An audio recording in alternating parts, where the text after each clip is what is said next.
صحیح البخاری کتاب نماز استسقا باب نبی کریم صلی اللہ علیہ وسلم کا قریش کے کافروں پر بد دعا کرنا کہ الہی ان کے سال ایسے کر دے جیسے یوسف علیہ السلام کے سال قحط کے گزرے ہیں۔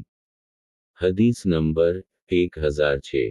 ترجمہ ابو ہریرہ رضی اللہ عنہ سے روایت کرتے ہیں کہ نبی صلی اللہ علیہ وسلم جب اپنا سر آخری رکعت سے اٹھاتے تو کہتے کہ اے اللہ عیاش بن ربیعہ کو نجات دے، اے اللہ سلمہ بن حشام کو نجات دے، اے اللہ ولید کو نجات دے، اے اللہ کمزور مسلمانوں کو نجات دے، اللہ کفار مضر پر اپنی گرفت کو مضبوط کر، اے اللہ ان کے لیے سالوں کو یوسف کے قحط کا سال بنا دے۔ اور نبی صلی اللہ علیہ وسلم نے فرمایا کہ غفار کی اللہ نے مغفرت کر دی اور قبیلہ اسلم کو اللہ نے محفوظ رکھا۔